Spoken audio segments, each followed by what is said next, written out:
El doctor Antonio Holguín Torres es miembro del Sistema Nacional de Investigadores Nivel 1, tiene el perfil deseable PRODEC ante la Secretaría de Educación Pública, es profesor investigador de tiempo completo asociado C del Departamento de Derecho en la División de Derecho, Política y Gobierno de esta institución. El doctor Holguín es licenciado en Derecho y además cuenta con una especialización en el notariado público. Asimismo es maestro en Ciencias Sociales por la Universidad del Sur de Oregon y además cuenta con un máster titulado Los retos del constitucionalismo en el siglo XXI, otorgado por la Universidad de Barcelona, España. Además es doctor en Derecho con mención honorífica por la Universidad de Colima. Dentro del ámbito docente, el doctor Holguín es profesor de la licenciatura en Derecho, del posgrado en Notaría Pública, de las maestrías en Justicia Constitucional, Ciencias Jurídico-Penales y Derechos Humanos, en Sociedad y Patrimonio, y además en los doctorados interinstitucionales en Derecho y Derechos Humanos. También dentro del doctorado de Estudios Jurídicos, Políticos y de Gobierno de esta misma institución. También es profesor visitante en las universidades de Estados Unidos de América, como la Universidad del Sur de Oregon, la Escuela de Derecho de Los Ángeles, California, y de la Facultad de Derecho en Salem. Es autor y coordinador de 5 libros, coautor de diversos artículos científicos y además de capítulos de libro. Finalmente ha participado como director en más de 40 tesis a nivel maestría y licenciatura. El espacio es suyo, doctor.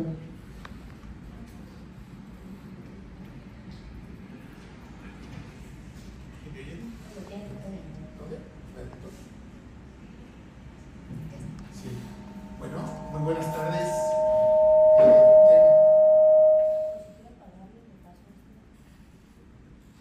Muy buenas tardes.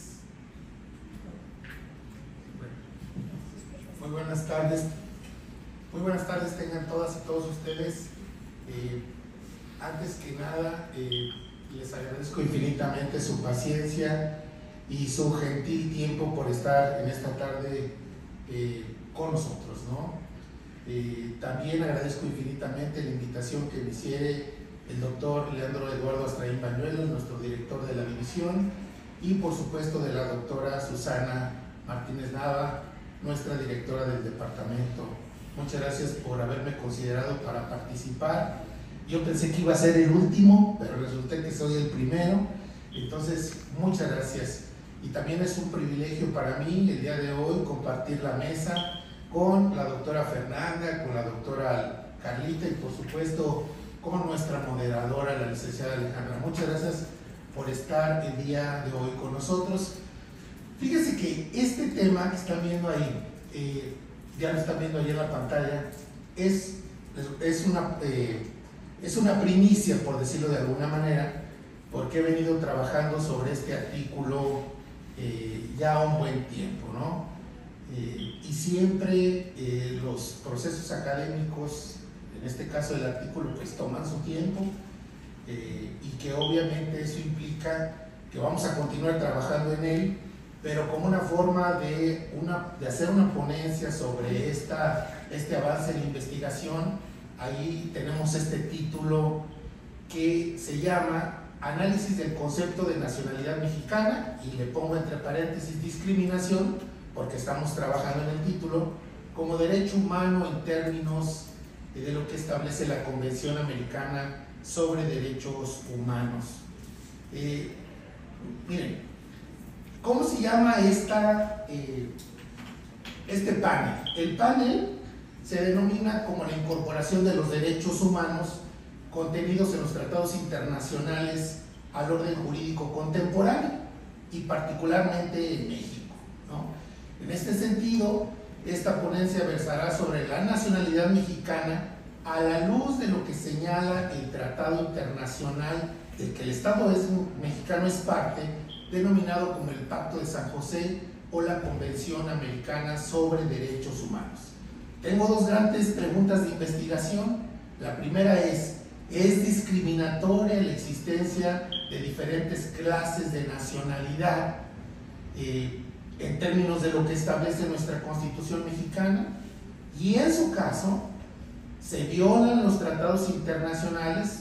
Hay muchos, pero ahorita lo estoy focalizando a la Convención Americana sobre Derechos Humanos, por lo que toca a la discriminación, a la no igualdad y por supuesto a la restricción de derechos que tienen todas las personas de nacionalidad mexicana, ¿no?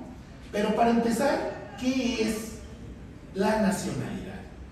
La nacionalidad es un concepto muy explorado, pero fíjense que de la investigación que yo he hecho, poca gente se ocupa de la nacionalidad como si fuera un tema ya dado, y eso ha sido por demás interesante en esto que les estoy planteando el día de hoy.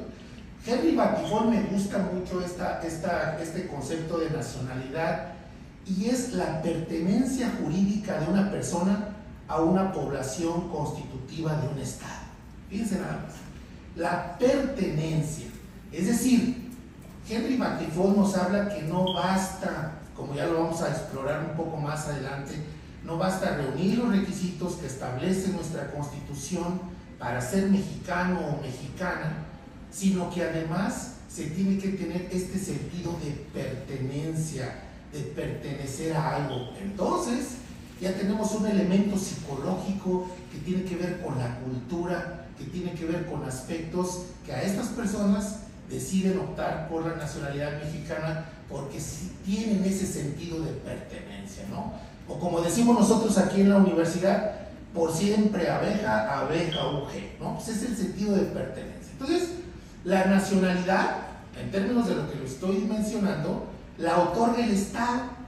El Estado es el que otorga la nacionalidad cumpliendo con los requisitos que el Estado señala. Generalmente los establece desde su carta constitutiva, denominémosle Constitución, pero del otro lado está la persona, Juan, Pedro, María, que solicita o está en posibilidad de solicitar la nacionalidad. Entonces, el Estado, una vez que esa persona pide la nacionalidad, cumple con los requisitos que marca el propio texto constitucional, tiene derecho a la nacionalidad, ¿no? Y en ese momento se convierte en un derecho humano. El Estado es el que la otorga, sí, pero a partir del cumplimiento de los requisitos que marca generalmente en el texto constitucional. ¿Y cómo estamos nosotros? Fíjense, y los pongo ahí textual para entrar en contexto. La nacionalidad mexicana está estipulada en el artículo 30, que básicamente nuestro artículo 30 está en dos apartados. El uno que tiene que ver con los mexicanos y mexicanas por nacimiento, y el otro que tiene que ver con los mexicanos o mexicanas por naturalización. La fracción 1 nos dice en términos generales que son aquellos que nazcan en el territorio de México. ¿Y cuál es el territorio de México? Pues basta echarle una miradita al artículo 42 de nuestra Constitución, que señala las partes integrantes de la Federación y que, entre otras cosas, no solamente señala a lo que vemos en el mapa, sino también al mar territorial, al espacio aéreo, a las islas de Guadalupe y Revillagigedo, entre otras cosas, ¿no? La fracción 2, fíjense, los que nazcan en el extranjero siempre y cuando sean hijos de padres mexicanos, padre o madre mexicana. La fracción tercera, los que nazcan en el extranjero que sean hijos de padres mexicanos por naturalización o de padre o madre mexicana por naturalización. Y finalmente lo que vengo diciendo del mar territorial, del espacio aéreo, los que nazcan a bordo de embarcaciones, a bordo de aeronaves mexicanas, y obviamente pues esto nos da esta otra parte del mexicano o mexicana por nacimiento. Y también tenemos los por naturalización, que son los extranjeros que hacen todo el trámite, ¿no?, ante el Instituto Nacional de Migración, y que después de reunir todos los requisitos pues obtienen su carta de naturalización. Y también aquellos son mexicanos o mexicanas por naturalización, los que contraigan matrimonio, por ejemplo, con varón o mujer mexicanos, los que establezcan en su territorio nacional, ¿no? Y además aquellos que establezca propiamente la ley, que ahorita los vamos a ver más adelante. Seguimos pues, miren, entonces Los mexicanos o mexicanas por nacimiento son los jus soli y los jus sanguinis. Los jus soli, ya dije, son los que nazcan en el territorio mexicano, incluyendo las embajadas, como ya dije. Y jus sanguinis, porque ya también establecí, en términos del artículo 30 constitucional, los que sean hijo de padre o madre mexicana o ambos mexicanos. Sin embargo, la naturalización hay tres grandes vías: la ordinaria, la especial y la automática. La vía ordinaria ya la mencioné, es aquella persona que de nacionalidad extranjera que quiera convertirse en mexicano o mexicana y que obtenga su carta de naturalización. Y la vía especial es la que también ya mencioné, ya sea que contraigan matrimonio, que sean descendientes en línea recta, que tengan una residencia en México y obviamente que tengan un origen latino, etcétera, que hayan contribuido a las actividades del beneficio. Es especial básicamente porque se reducen los requisitos, y el requisito que se reduce generalmente es de la temporalidad. La vía ordinaria implica que esa persona tiene que estar 5 años en nuestro país, y la vía especial se reduce 2 años, 1 año, generalmente son 2 años, ¿no? Y la automática, que son aquellos que son adoptados o que son descendientes hasta el segundo grado, o son aquellas personas sobre las que un mexicano o mexicana ejerza una relación de tutelaje, de patria potestad, de adopción, es decir, que exista una relación filial. Allí es la vía automática y generalmente está pensada en 1 año, y generalmente el año es el tiempo que tardan todos los trámites, por ejemplo, para realizar una adopción internacional, ¿no? ¿Qué tenemos? En base a esto que hemos platicado del artículo 30, que tenemos mexicanos diferenciados. Dice el artículo 32, la ley regulará el ejercicio de derechos, bla, bla, bla, para todos aquellos mexicanos que posean otra nacionalidad, y establecerá reglas para evitar conflictos por doble nacionalidad. Es decir, el que es mexicano o mexicana por nacimiento puede tener más de una nacionalidad. Puede tener nacionalidad argentina, estadounidense, chilena, ¿no? Pero cuando se da la doble nacionalidad, ojo con lo que dice el 32, establecerá normas para evitar conflictos por doble nacionalidad. Y además dice que hay ciertos cargos que por su propia naturaleza, sea presidente de la República, secretarios de Estado, ministros, hay ciertos cargos y funciones públicas que por su propia naturaleza solamente pueden ser ocupados por mexicanos o mexicanas por nacimiento. Y además es, otra vez se nos fue el micrófono, perdón.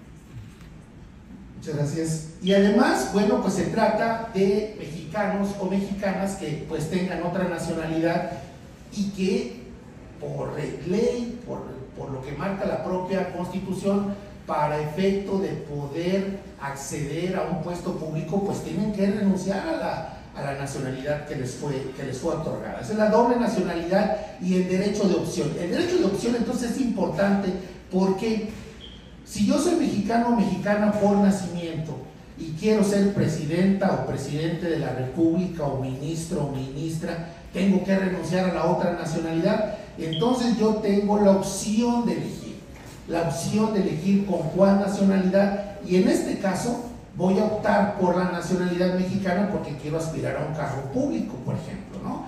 Y esto es bien importante, ¿por qué? Porque tiene determinadas características. Por ejemplo, no tiene un plazo, es decir, una vez que se cumplen los 18 años, la persona puede optar por una nacionalidad o no, y tener hasta 60, 70, 80 años y conservar las dos nacionalidades. Eso ya les trae ciertas restricciones, porque cuando estén en nuestro país tienen que conducirse como mexicanos, y cuando estén en el otro país que les otorgó la otra nacionalidad, tienen que comportarse de acuerdo a aquella nacionalidad. No hay una sanción, por eso lo pueden hacer cuando ellos quieran, y obviamente pues hay una consecuencia jurídica cuando se da el derecho de opción, y que básicamente es cuando yo quiero optar por un cargo público en donde se requiera que yo sea mexicano o mexicana por nacimiento exclusivamente. Mexicanos distintos en la Constitución. Y viene el caso más grave, fíjense. El artículo 37 nos habla de la pérdida de la nacionalidad y lo divide en dos apartados, fíjense. ¿Quiénes son mexicanos o mexicanas por nacimiento? Ellos, nosotros, que somos la gran mayoría, por ningún motivo podemos perder nuestra nacionalidad mexicana. Ningún mexicano o mexicana por nacimiento puede ser privado de su nacionalidad. Oye, tengo yo 2 o 3 nacionalidades, no importa. Aunque tengas 2 o 3 nacionalidades, no puedes ser privado de tu nacionalidad.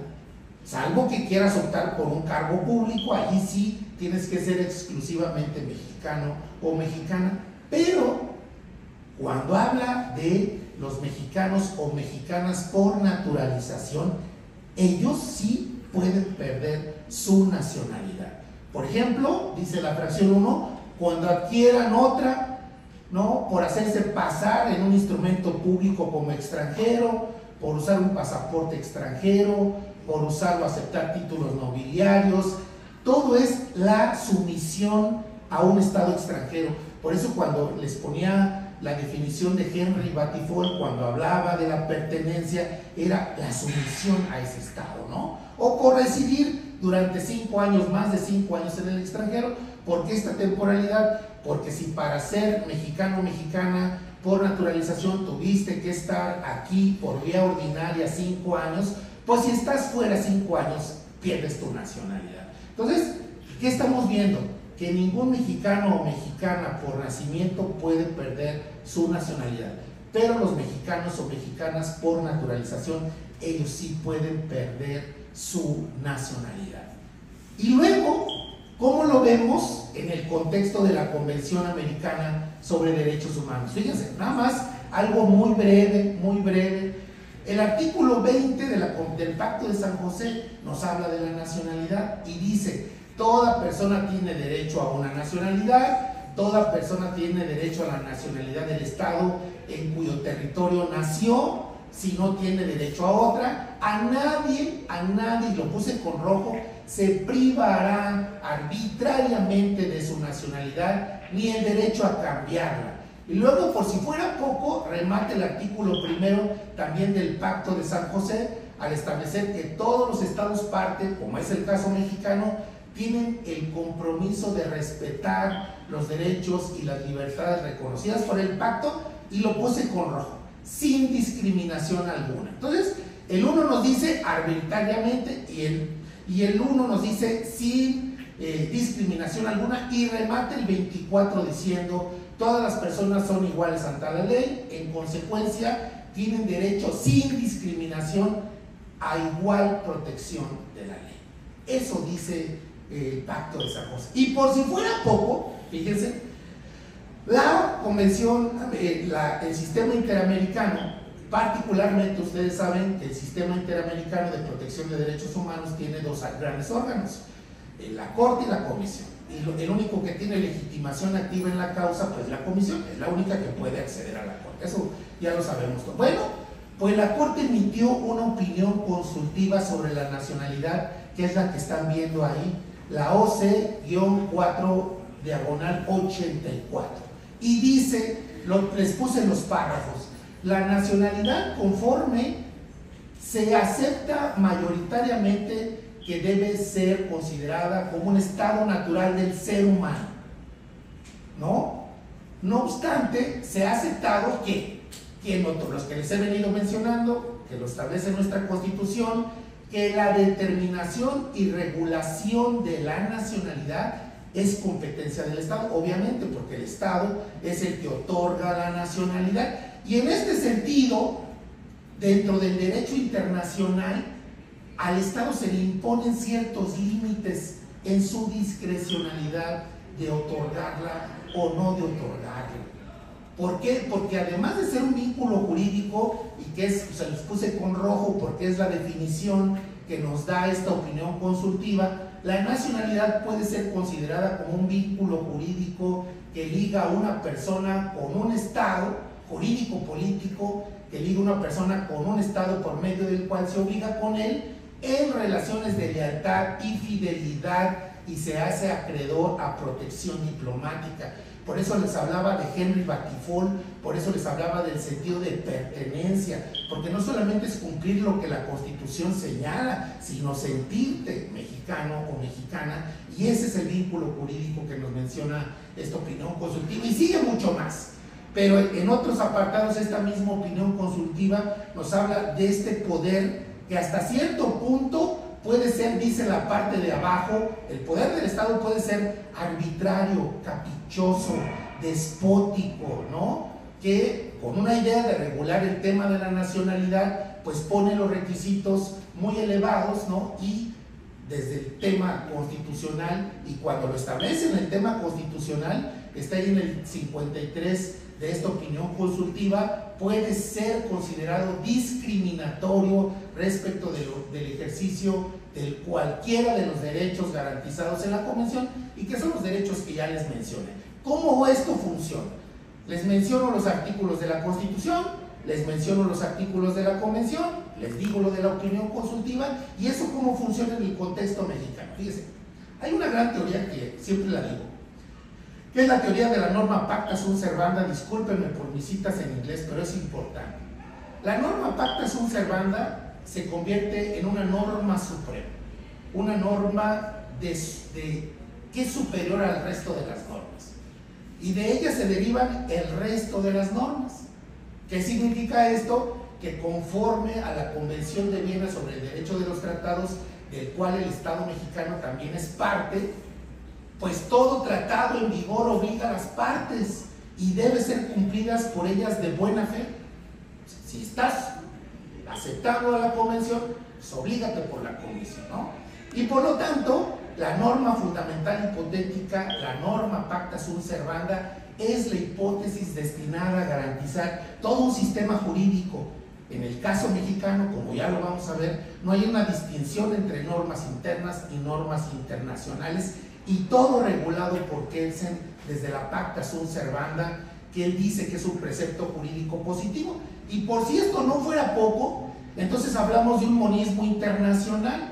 Para Kelsen, lo digo ahí en el primer párrafo en esta cita, todo el sistema normativo es un sistema científico de normas. El derecho es una norma legal, y obviamente es una fuente reconocida del derecho. Por eso dice Kelsen en ese segundo párrafo, el derecho positivo es solamente el derecho, son las normas jurídicas. ¿Y qué son para él las normas jurídicas? Esto me encanta en inglés, human artifacts, es decir, son instrumentos que el Estado desarrolla, hace para obligar al resto de las personas, ¿no? Y finalmente, pues él termina diciendo que se trata de una norma científica, en donde existen normas, en donde existen reglas, y que para su validez jurídica dependen de una norma primaria, de una norma básica, de una norma fundamental hipotética, de la norma pacta sunt servanda que les puse de la Convención de Viena sobre el Derecho de los Tratados, que se encuentra en el artículo 26, y que obviamente se convierte en el entramado de todo el edificio. ¿Por qué es para nosotros esto importante? Porque tenemos ese artículo 133 que no ha sido modificado. ¿Y qué dice el 133? Esta Constitución, las leyes de la Unión, bla, bla, bla, y todos los tratados que estén de acuerdo con la misma, celebrados y que se celebren por el presidente de la República, con aprobación del Senado, serán la ley suprema de toda la Unión. El monismo que se le han metido en el artículo 133 no dice que solamente el derecho interno, no dice que solamente la Constitución, dice que los tratados de los que el Estado mexicano es parte, y como dicen los norteamericanos, guess what? México es parte de la Convención Americana de Derechos Humanos y tiene que cumplir con ella. Y además le impone la obligación a los jueces de cada entidad federativa de hacer valer la Constitución, hacer valer los tratados, a pesar de todas las disposiciones en contrario que pudiera haber en cada una de las entidades federativas, en el entendido de que nosotros somos un Estado federal. Pero además, fíjense nada más, este monismo constitucional. México es parte de la Convención Americana, es parte de la Convención de Viena sobre el Derecho de los Tratados, y para rematar el 27, ¿qué dice? Un Estado, parte del tratado, no podrá invocar las disposiciones de su derecho interno como justificación del incumplimiento del tratado. ¿Cuál es el sabor de boca? Y lo digo a manera de conclusión para ya no abusar más de su gentil atención. Pues lo pongo en conclusiones. De acuerdo a lo que les he explicado, nuestra Carta Magna reconoce 3 clases de mexicanos. Y se oye mal, pero así es. De primera, de segunda y de tercera clase. Los de primera clase son los aquellos mexicanos por nacimiento sin ninguna restricción. Sin ninguna restricción. Acuérdense, artículo 30, apartado A. Artículos de segunda clase son aquellos mexicanos que tienen la doble nacionalidad. ¿Quién iba a pensar que el tener más de una nacionalidad me convierte en algo diferente, que me imposibilita? Pues sí, lo dijo el artículo 32 de nuestra Constitución: si tienes una doble nacionalidad, tienes que optar por la mexicana para poder acceder a un puesto público. Y los mexicanos y mexicanas, desafortunadamente, de tercer clase, que son aquellos mexicanos o mexicanas por naturalización. Y lo más grave que sucede con esta tercer clase de mexicanos o mexicanas, pues es que ellos sí pueden perder su nacionalidad en términos de lo señalado por el artículo 37, apartado B de nuestra Constitución. Hay una afectación a la Convención Americana de Derechos Humanos, 1, 2, 20 y 24 de esta convención, que establecen los principios de igualdad y de no discriminación. Al menos hasta el momento, esta es una conclusión de esta presentación. Nuevamente agradezco a todas y a todos ustedes por su gentil, amable y paciente atención. Muchas gracias y muy buenas tardes.